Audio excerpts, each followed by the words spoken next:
বন্ধুসকল সকলোকে তেজাল ডেকা ব্লগছৰ মজিয়ালৈ সকলোকে স্বাগতম জনাইছোঁ বন্ধুসকল। আজি এটা কথা ক'বৰ কাৰণে আপোনালোকৰ মজিয়াত আহিছোঁ। কথাটো হৈছে কি, অসমৰ ইউটিউব দুনিয়াখনত, ইউটিউবৰ মজিয়াখনত, দুনিয়া বুলি ক'লে ভুল হ'ব, মজিয়াখনত দেখা পাইছোঁ যে কি আছে, এফালেদি সময় গগৈ আৰু আনফালেদি যোৱা খেলুৱা হওক তেনেধৰণৰ গ্ৰুপ এটা ইউটিউবাৰসকল। আৰু কোনটো ইউটিউবাৰক আপোনালোকে গ্ৰহণযোগ্যতা বুলি ভাবে সেইটো কথা আমি ক'বৰ কাৰণে আগবাঢ়িছোঁ। চাই থাকক তেজাল ডেকা ব্লগছ।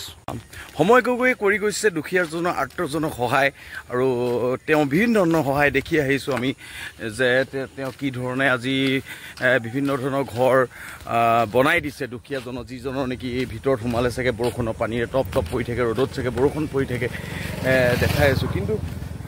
কিন্তু সেই সময় গগৈ যিবোৰ কাম কৰি গৈ আছে সেইটো অতিশয় সন্মানজনক। তেওঁ এটা বহুত সুন্দৰ কাম কৰিছে আৰু অসমীয়া সমাজখনত অসমীয়াৰ ডাল দৰিদ্ৰজনক সহায় কৰি গৈছে। সেই সহায়বিলাকে চাগে বহুতক চাগে অনুপ্ৰেৰণা যোগাইছোঁ আৰু বহুতে চাগে সহায়ৰ হাত আগবঢ়াইছে।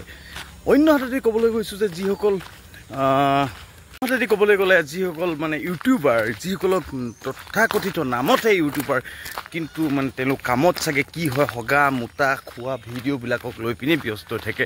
কিন্তু তেওঁলোকৰ কিছুমান ভিডিঅ' কি কাৰণত আজিৰ প্ৰজন্মৰ ইউটিউবাৰ বা ভিউৱাৰ্ছবিলাকে চাই সেইটো এটা লক্ষণীয়।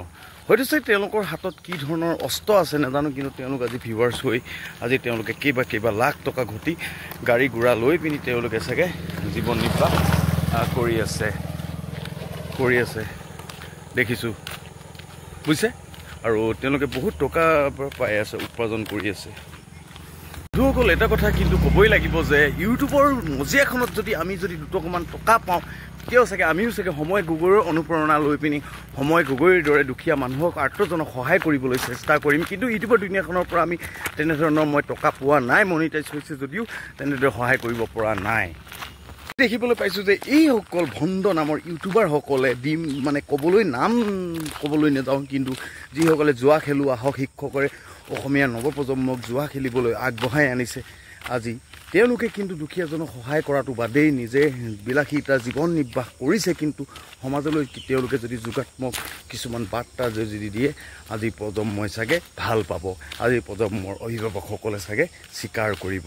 সেই কথাটো কিন্তু আজি এই সমাজখনত, কিন্তু আজি আমাৰ দৰে প্ৰজন্মৰ কাৰণে বহুত কিন্তু এইটো এটা লক্ষ্য কৰিবলগীয়া চিন্তনীয় বিষয়। বন্ধুসকল, চাই থাকক তেজাল ডেকা ব্লগছ।